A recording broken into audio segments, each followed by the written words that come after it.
The vampire king had not fed in 17 days, and his court was counting on his death. Delilah Monroe had heard the rumors from her roommate's boyfriend, who worked as a cleaner in the corporate offices above the underground complex where the vampire nobility held their ancient court.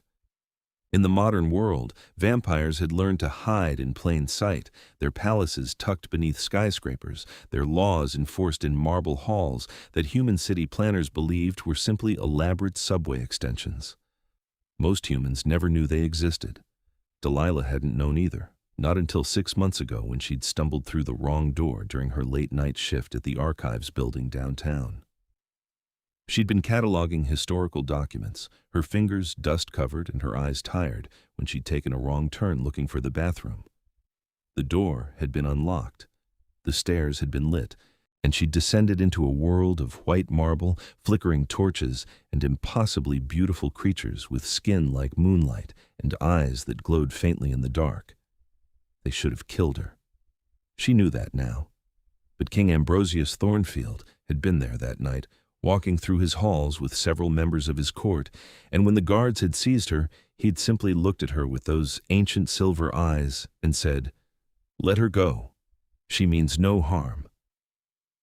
His voice had been like winter itself, cold and absolute.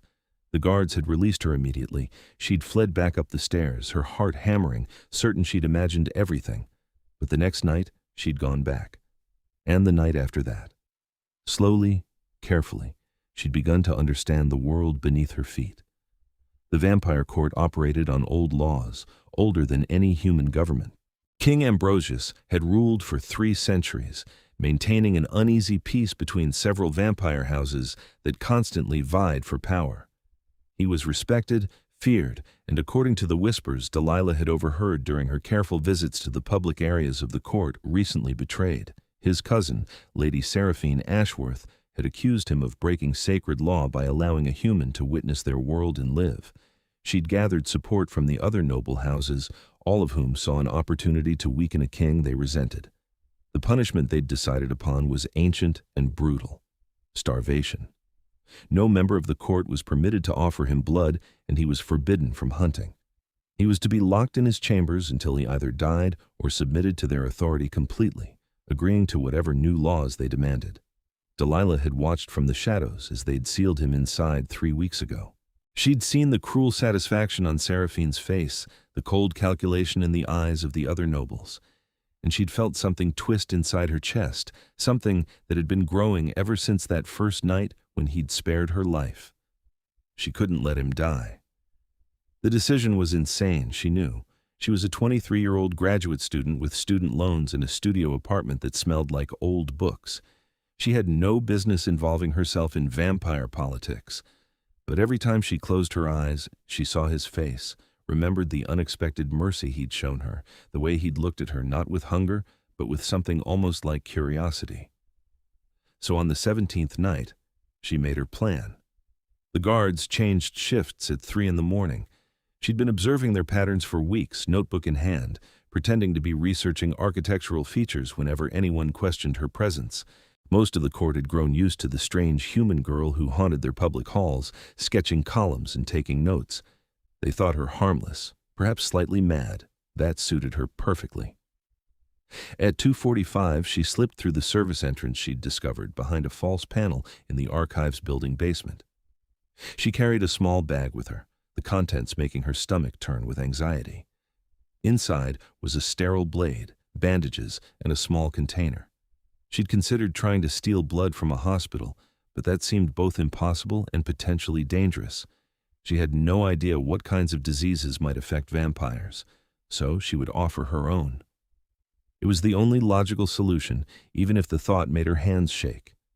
The corridor leading to the king's chambers was dark. The torches had been extinguished, a deliberate cruelty from the court. They wanted him to suffer in darkness, alone, his strength fading day by day. Delilah had brought a small flashlight, but she kept it off, letting her eyes adjust to the gloom. She couldn't risk being seen. The doors to his chambers were massive, carved from black wood and sealed with chains wrapped in cloth, inscribed with symbols she didn't recognize.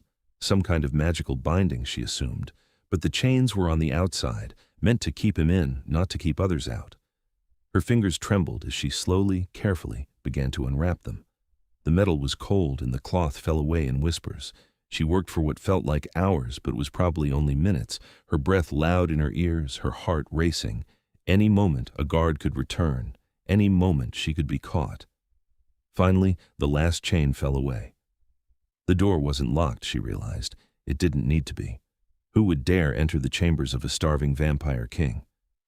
She pushed it open just enough to slip inside, then closed it behind her. The darkness was absolute. She stood frozen, listening. For a long moment, there was nothing. Then she heard it, breathing, slow and labored from somewhere deeper in the room. Who dares? The voice was weaker than she remembered, but still carried that note of absolute authority. Have you come to watch me die, Seraphine? I did not think you so petty. It's not Seraphine. Delilah's voice came out barely above a whisper. She turned on her flashlight, keeping the beam low. The room that illuminated was magnificent even in its darkness. Heavy curtains covered what must be windows, though she knew they'd be shuttered and sealed against any possibility of sunlight. Furniture that looked centuries old filled the space, elegant and austere. And in the center, on a massive bed with posts carved like twisted trees, was the king. He looked different from the last time she'd seen him. His skin, always pale, now seemed almost translucent. His white hair fell around his shoulders in tangled waves, no longer the perfect courtly style he'd maintained. He wore dark clothing that seemed too large on his frame now, and when he turned his head toward her light, his silver eyes had a desperate, wild quality she'd never seen before. You. His voice held disbelief. The human girl. The archivist. Delilah, she said, taking a step closer. My name is Delilah Monroe. You should not be here. He tried to sit up, but the movement seemed to cost him. He fell back against the pillows, his jaw clenched. If they find you here, they will kill you. Not even I could prevent it, not in my current state. Then I'll have to make sure they don't find me. She set down her bag and pulled out the supplies she'd brought.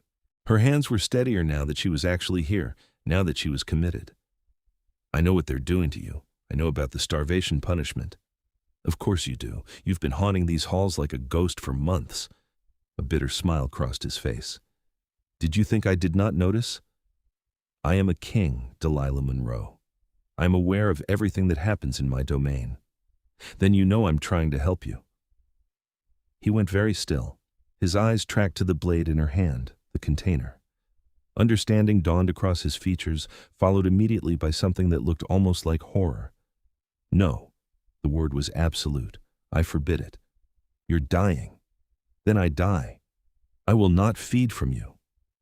Delilah sat on the edge of his bed, and he actually flinched away from her, pressing himself back against the headboard. The fear in that movement broke something inside her chest. Why did you spare me? She asked quietly. That first night, when I stumbled into your world, you could have had me killed. Your cousin is right, according to your laws. I should have died for witnessing your court. But you let me go. Why? Ambrosius closed his eyes. I have lived for 300 years, Delilah. I have seen countless humans live and die.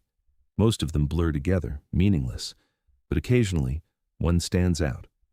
You walked into a hall full of vampires. You looked around with wonder rather than fear. And when the guards seized you, you did not scream or beg. You simply asked, very politely, if you'd taken a wrong turn. He opened his eyes again, and there was something achingly sad in them. You reminded me that humans can be brave, that they can be curious, that they can be more than prey. I spared you because in that moment, you made me remember why I have fought for 3 centuries to maintain peace between our kinds rather than war. Delilah felt tears prick at her eyes. Then let me help you fight now. You don't understand what you're offering. I understand perfectly. She picked up the blade. I've been researching vampire biology for 6 months. I know you need blood to survive. I know you're weakening every day. And I know that if you die, this court will fall into chaos. Seraphine will take power, and from everything I've overheard, she has no interest in maintaining peace with humans. She'll push for war, for revelation, for dominance. You've been listening to court gossip. Despite his weakness, there was approval in his voice. I'm an archivist. Research is what I do. She held up the blade. "This is sterile. I'll make a small cut, fill the container. You can drink from that if drinking directly from me is too dangerous." "It's not the method I object to." His voice had gone rough. "Delilah, if I taste your blood, if I know what you taste like, I will never be free of wanting you. Vampire bonds are not like human attraction. When we feed from someone, when we taste their life, it creates a connection. And given how starved I am, given how close to death, that connection would be catastrophic. I would become obsessed with you. I would crave you above all other blood. I would—" He stopped himself, his hands fisting in the bedsheets. "You would what?" "I would want to keep you." The admission seemed torn from him. "I would want to hold you close, to protect you, to ensure no harm ever came to you so that I could have your blood again and again. It is not love, Delilah, it is possession, and you deserve better than to become a vampire's addiction." She thought about that for a long moment. Outside, she could hear the distant sound of voices, guards making their rounds. They didn't have much time. "What if I'm willing to risk it?" she finally said. "Why would you be?" "Because you spared me when you didn't have to. Because in 6 months of watching you rule, I've seen you be fair and just even when it cost you politically. Because I've read the histories, and I know that before you became king, the vampire houses were at war and humans were caught in the crossfire. You ended that. You created laws that protected both our kinds." She took a breath. "And because when I look at you, I don't see a monster. I see someone worth saving." Ambrosius stared at her with an expression she couldn't read. "You are either the bravest woman I have ever met," he said slowly, "or the most foolish." "Can I be both?" Despite everything, he laughed. It was a weak sound, but genuine. "Yes," he said, "I suppose you can." Delilah didn't give herself time to second guess. She pressed the blade to her inner forearm, where she'd read the blood would flow most easily, and made a quick, shallow cut. The pain was sharp but manageable. Blood welled up immediately, dark red against her pale skin. She held her arm over the container, letting it drip. The sound of it hitting the glass seemed impossibly loud. Ambrosius had gone absolutely rigid. His eyes were fixed on her arm, on the blood, and his pupils had dilated until his eyes were almost entirely black, with just a ring of silver around the edges. His fangs had descended, she realized, visible when his lips parted. She'd never actually seen vampire fangs before. They were longer than she'd expected, elegant and terrifying all at once. Delilah, her name was a warning, a prayer. "It's okay," she whispered. "Take it, please." When she'd filled the container about halfway, she set it aside and pressed a bandage to her arm. The bleeding stopped quickly. She held out the container to him. For a moment, she thought he would refuse. His whole body was shaking with the effort of restraint. Then, moving faster than her eyes could follow, he took the container from her hands and drank. The change was immediate. Color returned to his skin, just slightly. The desperate, wild quality in his eyes faded, replaced by sharp awareness. He drank every drop, and when he was finished, he set the container aside very carefully and turned to look at her. "Oh," he breathed. "Oh no." "What? What's wrong?" "You taste like summer." His voice was filled with wonder and despair. "Like sunlight and wildflowers and every beautiful day I can no longer have. You taste like life itself, Delilah Monroe, and I will crave you until the end of my immortal existence." She should have felt afraid. Instead, all she felt was a strange warmth spreading through her chest. "Is that really so terrible?" "You don't understand." He reached out, then stopped himself, his hand hovering in the air between them. "I want to touch you. I want to pull you close and never let you go. I want to keep you here in this room where you'll be safe, where I can protect you, where no one can ever harm you. These feelings are not rational. They are not kind. They are the possessive instincts of a predator who has found perfect prey. Or," Delilah said softly, "they're the feelings of someone who's been alone for a very long time and has finally found a connection. You romanticize what I am. Maybe. Or maybe you demonize yourself too much." She shifted closer to him on the bed. "You've had 17 days to think about dying. Did you think about me at all?" He closed his eyes. "Every day. I wondered if you would hear about my death.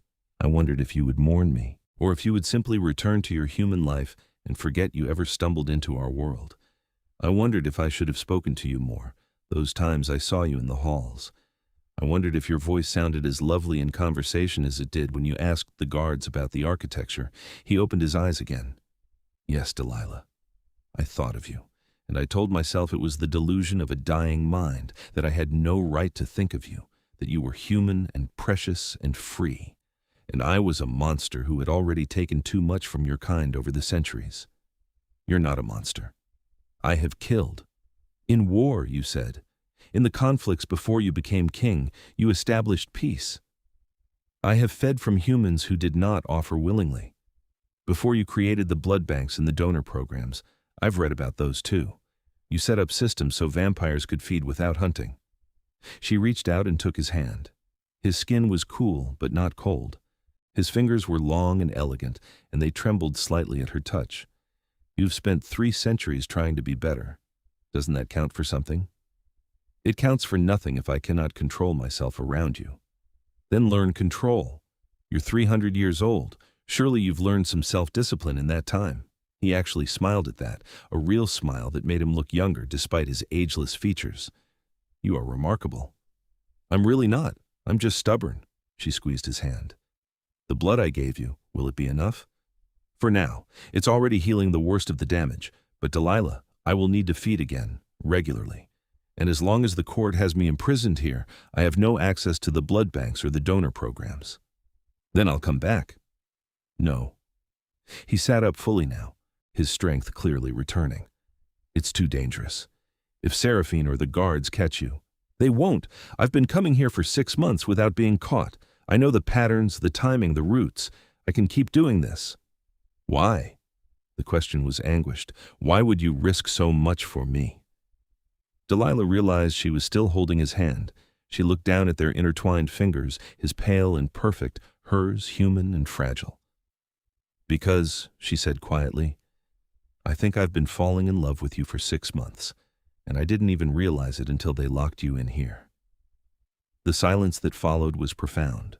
Then Ambrosius moved, pulling her close with a gentleness that belied his strength. His arms wrapped around her, and she could feel the way he was shaking. I will protect you, he whispered against her hair. Whatever happens, whatever comes, I will protect you. This, I swear. She pressed her face against his chest, hearing the slow, steady beat of his heart. Vampires had hearts, she'd learned. They were just slower, more efficient. We'll protect each other, she said. They stayed like that for a long moment, holding each other in the darkness. Then, Delilah reluctantly pulled away. I need to go. The guards will be changing shifts soon. When will you return? 2 days. Give your body time to process what I gave you. I'll bring more then. Delilah. He cupped her face in his hands, his silver eyes intense. If anything happens, if you are caught or threatened, do not try to be brave. Tell them everything. Tell them I compelled you, that you had no choice. The court knows I am old enough and powerful enough to enthrall humans. They will believe it. I won't betray you. It would not be betrayal. It would be survival. Promise me. She could see how important this was to him, so she nodded. I promise. He kissed her forehead, a gesture so tender it made her chest ache. 2 days. I will count every hour. She gathered her supplies and slipped back out into the corridor. The chains she wrapped carefully back around the door, exactly as they had been. By the time she heard the guards returning, she was already gone, a ghost in the darkness. The next 2 days were agony. Delilah went through her normal routine, cataloging documents, attending her graduate classes, having coffee with her roommate. But her mind was elsewhere, constantly running through what she'd done, what she would do, the feeling of Ambrosius's arms around her. She was in love with a vampire king. It was insane. It was impossible. It was the most real thing she'd ever felt. On the second night, she returned. The process was the same. Waiting for the guard change, slipping through the service entrance, removing the chains. But this time when she entered his chambers, he was waiting for her by the door. He pulled her into his arms immediately, holding her close. You came. I said I would. I was afraid you would reconsider, afraid you would realize the danger. I'm not afraid. She pulled back to look at him. He looked better, she noted with relief. Still too thin, still weakened, but no longer on the verge of death. How are you feeling? Stronger. Your blood is potent, Delilah, far more than ordinary human blood. I don't understand it. Maybe it's because I gave it willingly. Maybe that makes a difference. Perhaps. He led her further into the room. Someone had lit candles while he'd been imprisoned, she noticed. The warm light cast shadows across his face, highlighting his sharp cheekbones, his elegant features.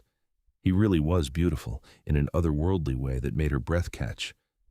She prepared as she had before, sterilizing the blade, readying the container.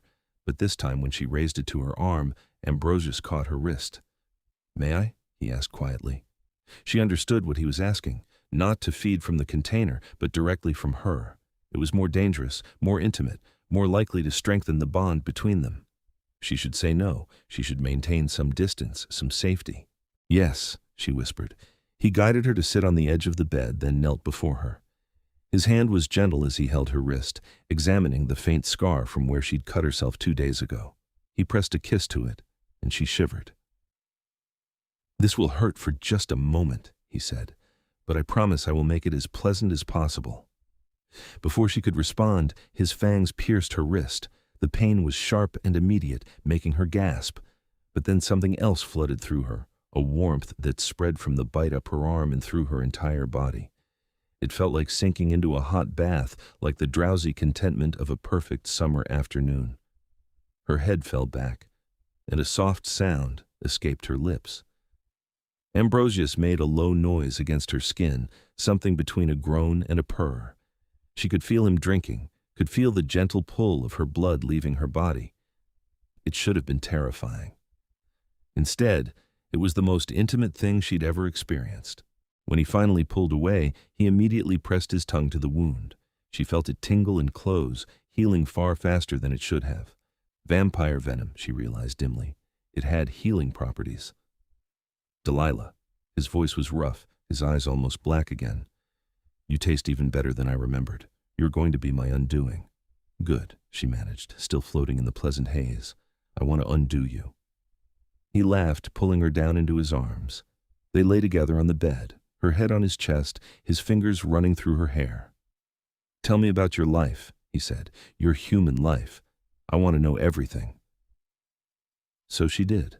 She told him about growing up in a small town, about losing her parents in a car accident when she was 19, about throwing herself into her studies as a way to cope.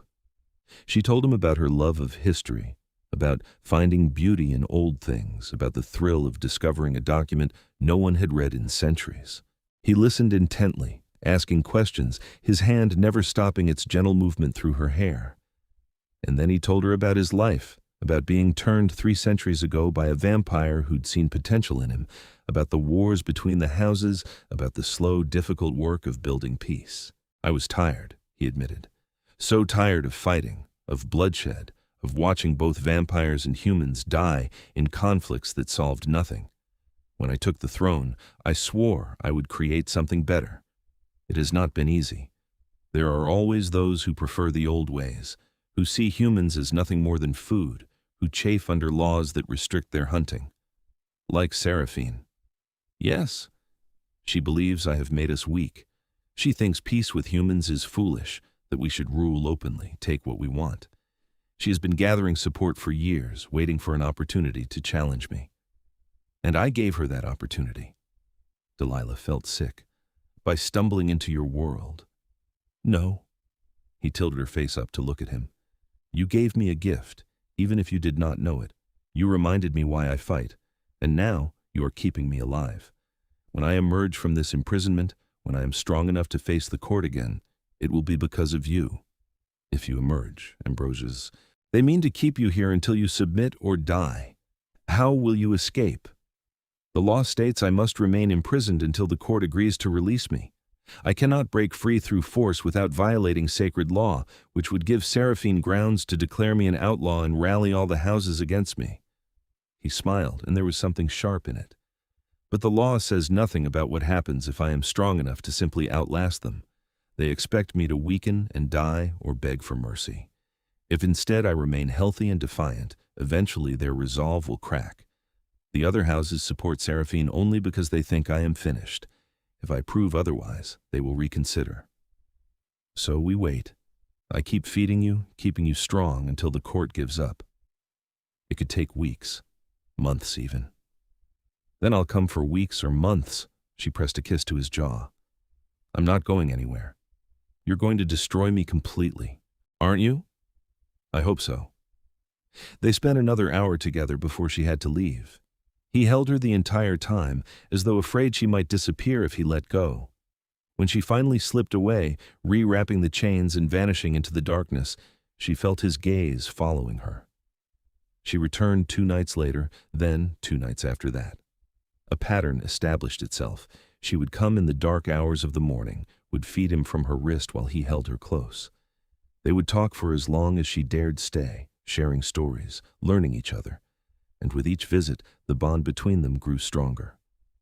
Delilah could feel it, a pull toward him that went beyond logic or reason. When she was away from him, part of her ached. When she was with him, she felt complete in a way she'd never experienced before. She'd never believed in soulmates, in destiny, in any of the romantic notions she'd read about in books. But with Ambrosius, she was beginning to believe. He was different with her than he was when performing the role of king, she learned. Softer, more open. He would smile at her stories about modern technology and human politics, fascinated by how much the world had changed. He would tell her about art and music from centuries past, about watching history unfold. He would hold her as though she were something precious, something to be treasured, and he would feed from her with a reverence that made her feel worshipped. Each time the pleasure was more intense, the connection deeper. She began to crave it as much as he did, counting the hours until she could see him again. 3 weeks into their secret arrangement, something changed. Delilah arrived as usual, slipping through the corridors. But when she removed the chains and entered his chambers, she found Ambrosius pacing like a caged animal, tension radiating from every line of his body. "What's wrong?" she asked immediately. "Seraphine came today." His voice was tight with barely controlled rage. "She is growing suspicious. I should be dead by now, or at least too weak to stand. Instead, I am clearly healthy. She knows something is wrong. Did she guess about me?" "No, but she is watching more carefully. She's increased the guard patrols, changed their patterns. Delilah, it's becoming too dangerous for you to come here. I'll be more careful." "That's not enough." He turned to her, his eyes blazing. "If they catch you, they will kill you. Do you understand that? Not imprison you, not punish you. They will kill you, and I will be forced to watch, and there will be nothing I can do to stop it." She crossed to him, taking his hands. "Then we make sure they don't catch me." "You are not listening." He pulled away, running his hands through his white hair. "I cannot lose you. The very thought makes me want to tear this palace apart. That is the bond. Delilah. That is what I warned you about. I am obsessed with you, consumed by you. If anything happens to you, I will not be responsible for what I do." "Ambrosius." She stepped into his space, forcing him to look at her. "Do you think it's only you? Do you think I don't feel the same pull? I walk through my human life like a ghost, because all I can think about is getting back to you. I dream about you. I count the minutes. When I feed you, when your fangs pierce my skin, I feel more alive than I ever have before." She cupped his face in her hands. "Maybe it started as a bond, as vampire magic, but it's become more than that. I love you. Not because of supernatural compulsion, but because of who you are. Because you're kind and just and you carry the weight of 3 centuries with grace. Because you make me laugh. Because when you hold me, I feel safe. Because you see me, really see me, in a way no one else ever has." He stared at her, his expression stunned. "You love me." "Yes. You are human. You are young. You have a full life ahead of you, a life in the sunlight, a life I can never fully share. You could have anyone. I want you." "I'm a vampire, Delilah. I'm possessive and dangerous, and I will live for centuries after you die." His voice broke on the last word. "Oh." Understanding crashed through her. This wasn't just about the bond or the danger. He was afraid of losing her to time, to mortality. "Then turn me," she said. "What?" "When this is over, when you've reclaimed your throne and it's safe, turn me. Make me like you." "No." The refusal was immediate and absolute. I will not damn you to this existence. It's not damnation if it means I get to be with you. You don't know what you're saying. To be vampire is to be forever apart from humanity, to watch everyone you knew grow old and die, to survive on blood, to hide from the sun. I know all of that. I've researched it extensively, and I'm telling you I don't care. She moved closer until they were nearly touching. I was already alone, Ambrosius. My parents are dead. I have no siblings, no close family. My friends are people I have coffee with sometimes, but never really let in. I've been going through the motions of life without really living it. Until I found you. Until I found this. She gestured around them at the hidden vampire world. I don't want to go back to that half-life. I want this. I want you. I want forever. If you'll give it to me.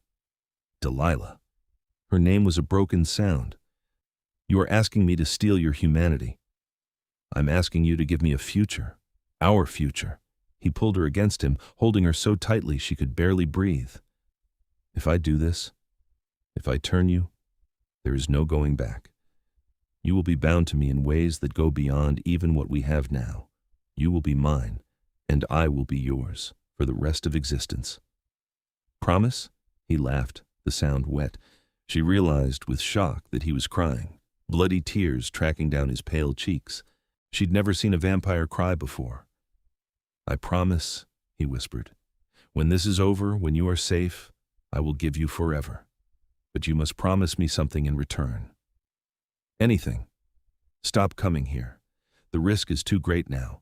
I'm strong enough to survive for months without feeding, thanks to what you have already given me. I will endure the weakness, the hunger, but I cannot endure the thought of you being caught. No, she shook her head fiercely. I'm not abandoning you. You would not be abandoning me. You would be staying safe until I can be with you properly. Ambrosius, if I stop coming, you'll weaken. And if you weaken, Seraphine might do something drastic. She might decide starvation is taking too long and find another way to kill you. She cannot kill me without violating law. She's already violated law by imprisoning you unjustly. What makes you think she'll stop there if she gets desperate? He had no answer for that. They stood together in the candlelight, holding each other, both knowing she was right. Finally he sighed. Then we must be more clever. You said the guard patterns have changed? Yes, but I've been watching. I can learn the new patterns.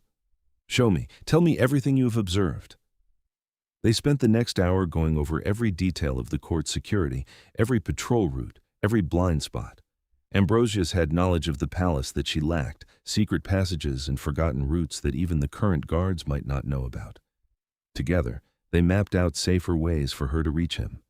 There is a passage, he said finally, that connects to the old catacombs beneath the palace. It has been sealed for a century, but I know where it opens. If you could access the catacombs from the city side, you could use that route. It would be longer, but no guards patrol it. How would I unseal it? The seal is magical, keyed to vampire blood. But it is old magic, designed to keep humans out, not to keep vampires in. If you brought some of my blood with you, you could use it to break the seal. It was risky, but better than continuing to navigate the increasingly watched main corridors. Delilah agreed. That night before she left, Ambrosius carefully filled a small vial with his own blood, piercing his palm with a knife and letting it drip. The wound healed almost immediately. Vampire regeneration at work. Be careful, he told her, pressing the vial into her hand. And Delilah, I love you. I should have said it before. I love you with everything I am, everything I have been, everything I will be. She kissed him, pouring all her feelings into it. I love you too. I'll see you in 2 days through the new route. The catacombs were worse than she'd imagined. Dark, damp, filled with old bones and the smell of decay. But Delilah was determined. She followed Ambrosius's instructions, navigating through the tunnels with her flashlight and the map he'd drawn from memory. When she reached the sealed passage, she found it exactly as he'd described, a stone door covered in faintly glowing symbols. She opened the vial and carefully poured his blood over the symbols. They flared bright red, then faded. The door swung open silently. The passage beyond was narrow but clean, clearly more maintained than the public catacombs. She followed it up and up, climbing what felt like hundreds of stairs. Finally, she emerged through a hidden panel directly into Ambrosius's chambers. He was waiting, and the relief on his face when he saw her made the difficult journey worth it. "It worked," she said breathlessly. "You are magnificent." He pulled her close, kissing her deeply. "Brave and brilliant and mine." She fed him that night, and he fed from her with an intensity that left her gasping. The pleasure was overwhelming, and she understood now why vampires and their human companions often became addicted to this exchange. It was better than anything she'd ever felt. Afterward, they lay tangled together, her head on his chest, his fingers tracing patterns on her skin. "I have been thinking," he said quietly, "about what will happen when I am released.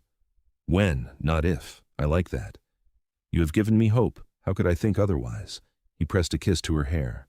"But Delilah, when I emerge, I will have to deal with Seraphine and the other houses. There will be political maneuvering, possibly even violence. I will need to be ruthless to maintain my throne. I know. I'm not naive about what you are, what you have to be. I will protect you through all of it. You will be untouchable, I swear it. But I need you to trust me, even if you do not understand my choices. I trust you. Even if I have to make alliances with people who want you dead, even if I have to pretend for a time that you mean nothing to me to keep you safe." She lifted her head to look at him. "What are you planning?"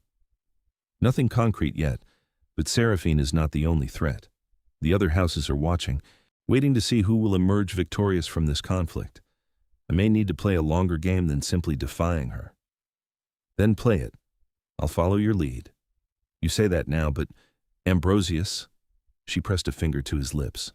"I said I trust you. I meant it. You've been navigating vampire politics for 3 centuries. I'm a graduate student who reads old documents. I know my limitations.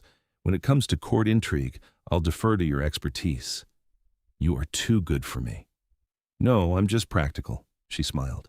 "Also hopelessly in love with you, which helps." They made their plans that night.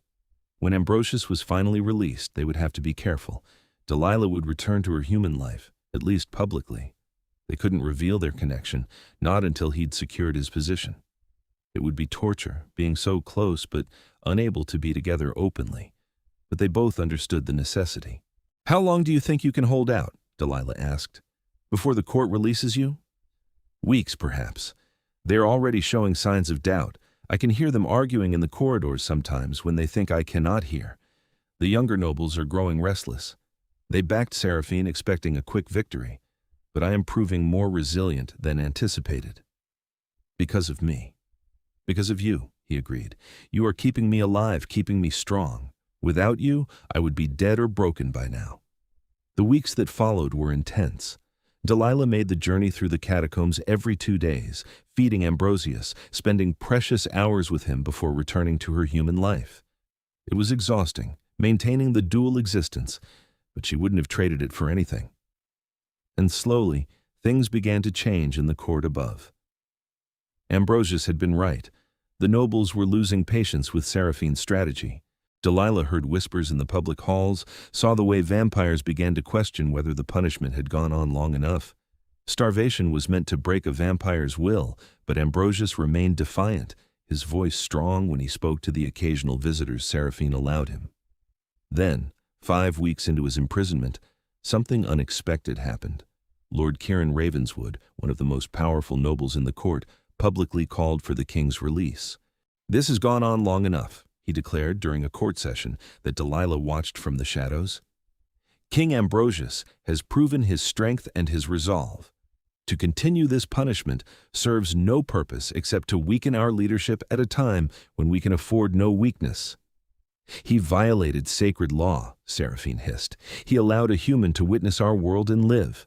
One human, one single human who has caused no trouble, spread no tales, endangered no vampire. Is this truly worth destroying our king over?" Other nobles began to murmur agreement. Seraphine's perfect control was cracking. "The human girl is dangerous," she insisted. "She knows our secrets." "Then bind her to silence with magic," Lord Kieran suggested. "Or kill her if you must, but release the king. We need leadership, not this endless power struggle." Delilah felt ice run through her veins.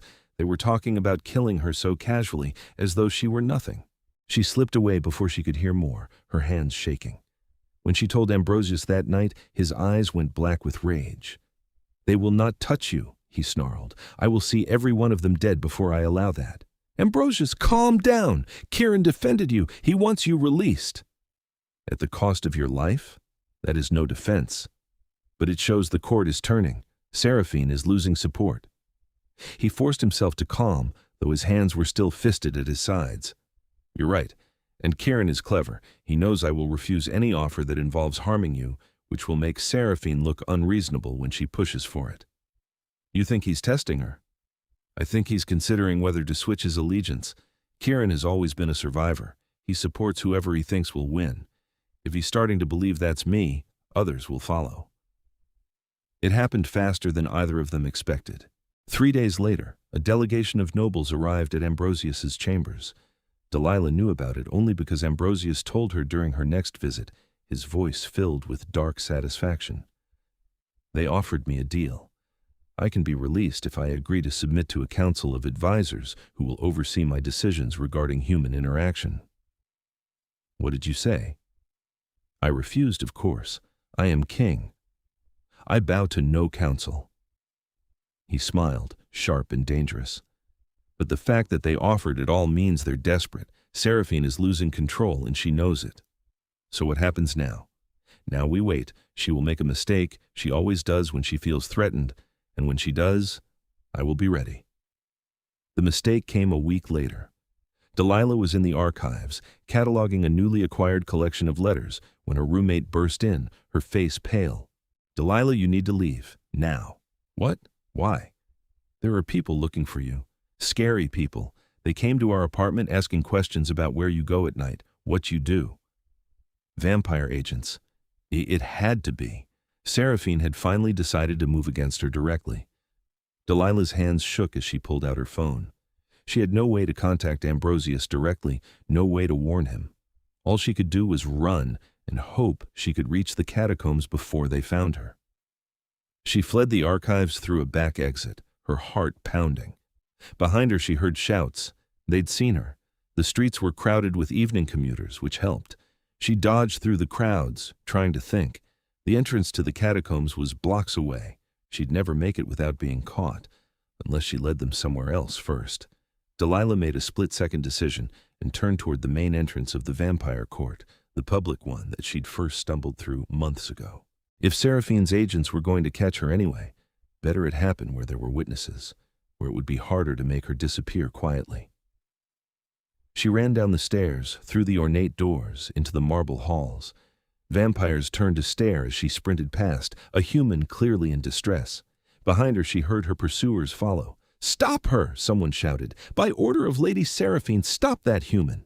But Delilah didn't stop. She ran deeper into the palace toward the grand council chamber where she knew the court often gathered. If she was going to be caught, she'd make sure everyone saw it. She burst through the doors of the chamber, and her desperate momentum carried her forward until she stumbled and fell to her knees in the center of the room. Silence. She looked up and saw dozens of vampires staring at her, including Seraphine herself, seated on a throne that was not hers to occupy. Lord Kieran was there too, and other nobles she recognized. "Well," Seraphine said, her voice dripping with satisfaction, "the little human spy comes to us at last." Delilah struggled to her feet. "I'm not a spy." "No? Then why have you been sneaking through our halls for months? Why have you been studying our security, our patterns?" Seraphine stood, descending from the throne. "Did you think we did not notice? Did you think yourself so clever?" "I was visiting." She stopped herself. She couldn't reveal her connection to Ambrosius, not yet. It would only put him in more danger. "Visiting whom?" Seraphine stepped closer. "What human has business in our court? Unless, of course, you have been feeding someone who should be dying but mysteriously remains strong." The gasps that went through the chamber were audible. Delilah felt her stomach drop. They knew, or at least Seraphine had guessed. That's quite an accusation," Lord Kieran said mildly. "Based on what evidence?" "Based on the fact that King Ambrosius should be dead by now, and yet reports say he appears healthy. Based on the fact that this human has been seen in areas of the palace she should never have been able to access.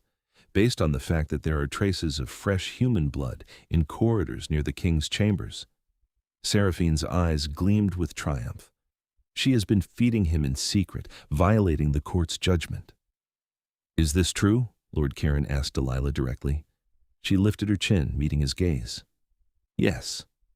More gasps. Seraphine looked delighted. "Then you have committed treason against this court," she purred, "the punishment for which is death." "No." The word echoed through the chamber, and Delilah's heart leapt. She knew that voice. Ambrosius stood in the doorway, and he looked like a king. Despite weeks of imprisonment, despite the starvation and isolation, he radiated power. His white hair fell perfectly around his shoulders, his silver eyes blazed with authority, and his presence seemed to fill the entire room. "No," he said again, stepping into the chamber, "you will not touch her." "You have no authority here," Seraphine snapped. "You are imprisoned, awaiting the court's judgment." "The court's judgment was for me to remain confined until I submitted or died. I have done neither, and I certainly did not give you permission to sit on my throne." His voice was cold as winter itself. "Get up." For a moment, Delilah thought Seraphine might refuse, but the authority in Ambrosius's voice was absolute, backed by 3 centuries of rule.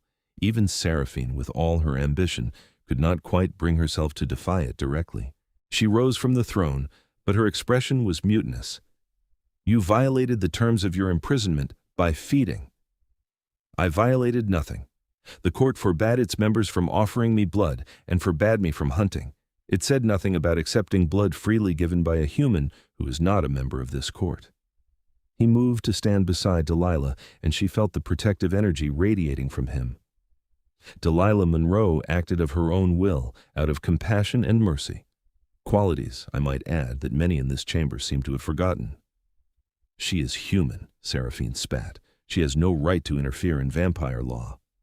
"She has the right I gave her when I spared her life. Or have you forgotten? I am king, my word is law, and I declared her under my protection months ago when she first stumbled into our world. A protection that is meaningless while you are imprisoned. Then release me." Ambrosius's voice was soft, dangerous. "Call for a vote, Seraphine. Let the court decide if my imprisonment should continue. Or are you afraid of what they will say?" The tension in the room was suffocating. Every vampire present was watching, waiting. This was the confrontation that had been building for weeks. Finally, Lord Kieran spoke. "I call for a vote. All those in favor of releasing King Ambrosius from imprisonment, speak now." "Aye," came his own voice, clear and strong. A moment of hesitation, then another noble spoke. "Aye," then another, and another. The ayes built like a wave, more and more vampires declaring their support. Delilah watched Seraphine's face grow paler, saw the rage building in her eyes. When the last vote was counted, it was overwhelming. Ambrosius had the support of nearly 3/4 of the court. "The ayes have it," Lord Kieran declared. "King Ambrosius, you are released from imprisonment and restored to your full authority." Ambrosius inclined his head regally. Then he turned to Seraphine. "You attempted to usurp my throne through false accusations and unjust imprisonment. By rights, I should have you executed for treason. You wouldn't dare." But there was fear in her voice now. "No," Ambrosius agreed, "because unlike you, I do not believe in unnecessary cruelty. You will be stripped of your titles and holdings. You will be exiled from this court for a period of 1 century. If you return before that time, or if you make any attempt to move against me or mine, the sentence will be death. These are my terms. Does anyone wish to challenge them?" Silence. Even Seraphine's most loyal supporters seemed to have abandoned her. "Then it is done," Ambrosius raised his voice. "Guards, escort Lady Seraphine from the palace. She has 1 hour to gather her belongings." As Seraphine was led away, shooting venomous looks at both Ambrosius and Delilah, the king turned to address his court. "Let this be a lesson to all. I have ruled for 3 centuries with fairness and justice, but I will not tolerate attempts to undermine my authority. Those who stand with me will find me a generous king. Those who stand against me will find me merciless." The nobles bowed, murmuring their loyalty. Delilah stood frozen, hardly able to believe it was over. When the chamber finally cleared, when it was just the 2 of them, Ambrosius turned to her. "Are you hurt?" "No, I'm fine." "Ambrosius, how did you get out?" "The chains." "I broke them. The moment I heard you were in danger, I shattered the magical bindings and came for you." He cupped her face gently. "I told you I would protect you, whatever it took." "But the law forbade me from breaking free to escape. It said nothing about breaking free to defend someone under my protection. And even if it had, I would have violated it gladly for you." His eyes were intense. "Did you think I would let them hurt you? Did you think any law, any rule, any tradition was more important to me than your life?" Tears spilled down her cheeks. "I love you. And I love you. So very much." He kissed her softly. "But Delilah, we must be careful now. The court has accepted my authority again, but they are watching closely. If I show favoritism to a human too quickly, it could reignite the conflict." "I understand." "Do you? Because I need you to trust me for what comes next." There was something in his tone that made her wary. "What comes next?" "Lord Kieran has offered you a bargain. In exchange for his support in today's vote, I agreed to let him place you under a binding spell. It will prevent you from revealing vampire secrets to other humans. It will also mark you as under court protection, which means no vampire can harm you without facing severe punishment." "That sounds reasonable." "The spell requires a blood bond. Kieran will drink from you, and you will drink from him. It is not the same as what we have, but it will create a connection. A weak one, nothing like ours, but still." He looked pained. "I do not want another vampire tasting you, touching you. The very thought fills me with rage, but politically, this is necessary." Delilah understood. This was the price of her safety, of their future together. She hated it too, but she could see the logic. "When?" she asked. "Tomorrow night. There will be a formal ceremony. The entire court will witness it." The ceremony was held in the Grand Council chamber, every noble in attendance. Delilah wore a dress that one of the court attendants had brought her, something formal and elegant that made her feel like she was playing dress-up in someone else's life. Lord Kieran was surprisingly gentle as he performed the ritual. He spoke the words of binding in an ancient language she didn't understand, then made a small cut on her wrist. When he drank, there was none of the pleasure she felt with Ambrosius, just a strange, uncomfortable pulling sensation. Then he offered his own wrist, already bleeding, and she forced herself to drink. Vampire blood tasted like metal and midnight, cold and strange. She swallowed it down and felt the magic take hold. Symbols appeared on her skin, faintly glowing marks that circled her wrists like bracelets. "It is done," Kieran announced. "Delilah Monroe is bound to silence and under the protection of this court. Any who harm her will answer to me personally and to the king." The court murmured its acceptance. Ambrosius, watching from his throne, looked like he wanted to murder everyone in the room, but he said nothing, his face a mask of regal composure.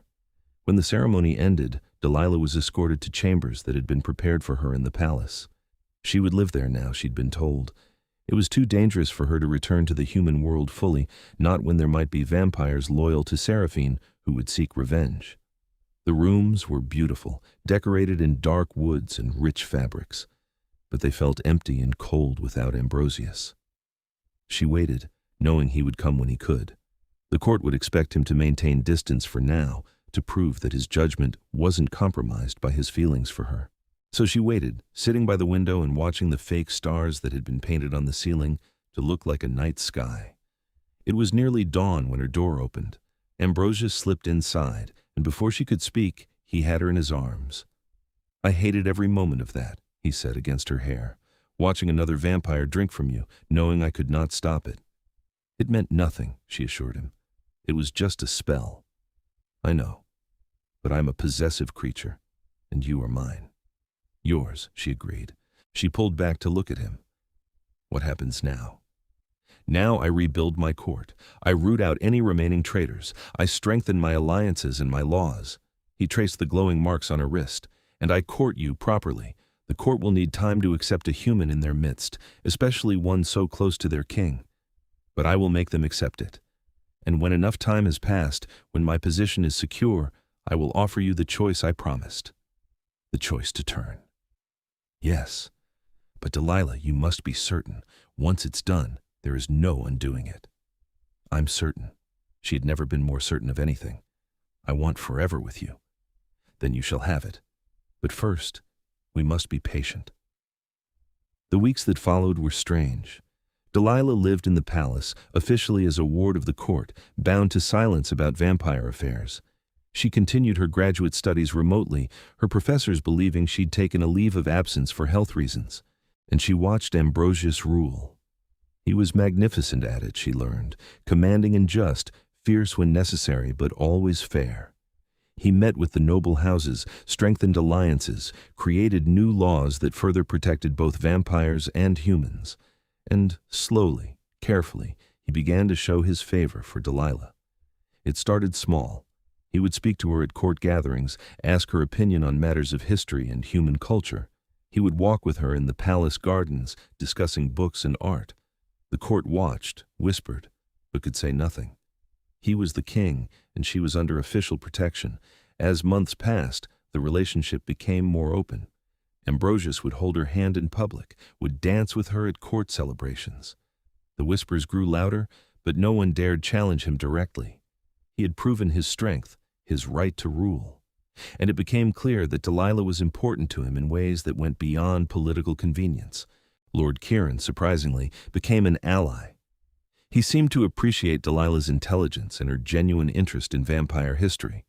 He would sometimes join their conversations, offering insights into court politics and vampire lore.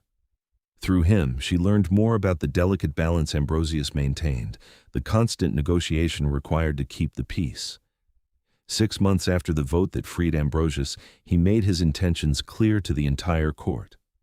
"I intend to take Delilah Monroe as my consort," he announced during a formal session. "She will be turned with her consent and will stand at my side as queen." The reaction was mixed. Some nobles objected, calling it unprecedented, inappropriate. But others, led by Lord Kieran, supported the decision.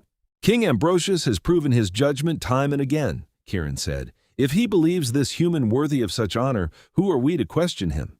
Besides, it will strengthen our ties to the human world. A queen who understands both our kind and theirs could be invaluable." The debate raged for hours. But in the end, Ambrosius's will prevailed. The court agreed, albeit reluctantly in some cases, to accept Delilah as future queen. That night, alone in his chambers, Ambrosius held her close. "Are you ready?" he asked softly. "This is your last chance to change your mind." "I don't want to change my mind. I want this. I want you. I want our forever." He kissed her deeply, tenderly. "Then I will give it to you. But know this, Delilah Monroe. Once you are turned, once you are truly mine, I will never let you go. I will love you and protect you and cherish you for the rest of eternity." "Promise?" "I swear it on everything I am." The turning was scheduled for the next full moon, as tradition dictated. Delilah spent the intervening weeks preparing, learning what her new life would be like, saying goodbye to the human world she was leaving behind. Her roommate thought she was moving abroad for an academic opportunity. Her professors thought she was pursuing independent research. Only Delilah knew the truth. She was dying to her old life so she could be reborn into a new one. The night of the turning, the entire court gathered to witness. It was a ceremony as old as vampire kind itself, sacred and solemn.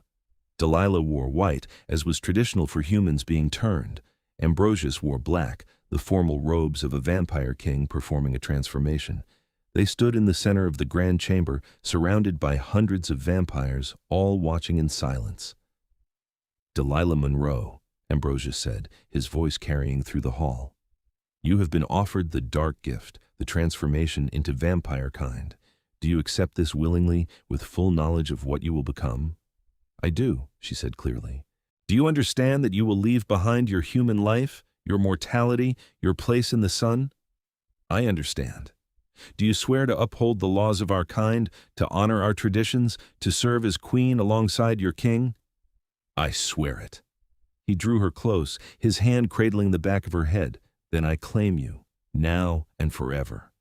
His fangs pierced her throat, and this time he did not stop after a few sips. He drank deeply, pulling her life force into himself. Delilah felt herself growing weak, felt her heartbeat slowing. The world began to fade to gray. Just before she lost consciousness, Ambrosius pulled back. He bit his own wrist, tearing it open, and pressed it to her mouth. "Drink," he commanded. "Drink and be reborn." She drank. His blood was different this time, potent and powerful, flooding through her with heat and light and terrible strength. She felt her body changing, felt her heart stop, and then restart with a new rhythm, felt her senses sharpen, her strength multiply. When she finally pulled back, gasping, the world looked different. She could see every detail of the chamber, could hear every heartbeat, every breath. She could smell blood and magic and the ancient stone of the palace. And through it all, she could feel Ambrosius, a presence in her mind and soul that would never leave. "Welcome to eternity, my queen," he whispered and kissed her. The court erupted in applause. Lord Kieran stepped forward, offering his congratulations. Other nobles followed, some genuine, some clearly still uncertain, but they all bowed to her now, acknowledging her new status. Delilah barely heard them. All she could focus on was Ambrosius, on the bond between them that was now complete and unbreakable. She was his, and he was hers, for the rest of time. The celebration lasted until dawn. Delilah experienced her first sunrise as a vampire, watching from the safety of the shuttered windows as the sky lightened. She felt the pull of the sun, the instinctive need to hide from its light, but she also felt safe, protected by the ancient palace and by the man who stood beside her. "Do you regret it?" Ambrosius asked quietly. "Not for a second." She turned to him, marveling at how clearly she could see him now, every perfect detail of his face. "I love you. I chose you. And I would choose you again, every time." He pulled her into his arms, holding her as though she were the most precious thing in all the world. "You have given me something I never thought to have again," he said. "Hope, joy, love. You saved me, Delilah, in more ways than you know." We saved each other. They stood together as the sun rose, two immortals beginning their forever. Outside, the human world continued its daily routine, unaware of the vampire court beneath the city, unaware of the love story that had unfolded in the darkness. But Delilah didn't need the human world anymore. She had everything she wanted right here, a kingdom, a purpose, and a love that would last through the centuries. In the months that followed, Delilah grew into her role as queen. She learned to navigate court politics with Ambrosius's guidance, learned to use her new vampire abilities, learned the history and lore of the kind she'd become. The court, seeing her dedication and intelligence, gradually accepted her. Even those who had initially opposed her turning began to respect her. She worked alongside Ambrosius to strengthen the peace between vampires and humans, using her unique perspective to bridge the two worlds. They established new protocols for blood donation, created programs to protect both species, built a future that honored both their kinds. And through it all, their love only deepened. Every night, they would steal moments alone, talking and laughing and planning their future. Every day, they would rest together, her head on his chest, his arms around her. The bond between them was visible to all who saw them together, undeniable and absolute. Lord Kieran became a close friend and advisor, amused by the love story he'd helped facilitate. "I never thought I'd see the king so thoroughly besotted," he told Delilah one night. "You're good for him. You make him remember his humanity, even in immortality." "He makes me remember mine too," she said. "We balance each other." Years passed, then decades. Delilah watched the human world change from her position in the vampire court, marveling at technology and progress, occasionally mourning the loss of things she'd known, but she never regretted her choice. How could she, when every night she woke to Ambrosius's love, when every moment was filled with purpose and passion? They faced challenges, of course. There were vampires who still resented human influence in their world. There were humans who discovered the truth and had to be dealt with carefully. There were political struggles and dangerous enemies.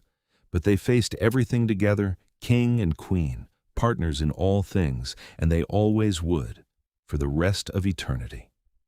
On the century anniversary of Delilah's turning, Ambrosius took her to the roof of the palace at midnight. The city sprawled below them, lights twinkling like earthbound stars. 100 years, he said, pulling her close. The first of many centuries we'll share. Do you ever think about that night, she asked, when I first came to feed you, when the court had you imprisoned? Often it was the worst time of my existence and the best, all at once. The worst because I was starving and betrayed, the best because it brought you into my life completely. It forced us to acknowledge what we felt. I was so scared that night.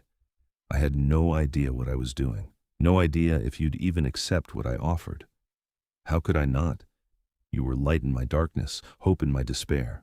He turned her to face him, his silver eyes glowing softly. You saved my life, Delilah. But more than that, you gave me a reason to want to live it. She kissed him softly. You gave me the same gift. I was just going through the motions before I met you. Now, every night is an adventure. They stood together under the stars, two immortals who had found forever in each other. Below them, the world continued its endless dance of change and growth. But up here, in this moment, everything was perfect and complete. Delilah thought back to that frightened graduate student who had stumbled through the wrong door and found a hidden world. She thought about the choices she'd made, the risks she'd taken, the love she'd found. And she knew, with absolute certainty, that she would do it all again. Because when the whole court starved him as punishment, she alone had fed the vampire king in secret. And in doing so, she'd found her destiny, her purpose, her eternal love. Their story had begun in darkness and desperation, but it had transformed into something beautiful, something lasting, something that would endure through all the centuries to come. And as Ambrosius held her close, as they looked out over the world they protected together, Delilah knew that this was only the beginning. They had forever ahead of them, infinite nights filled with love and adventure and purpose. She was a queen, she was a vampire, she was immortal, but most importantly, she was his, and he was hers, forever.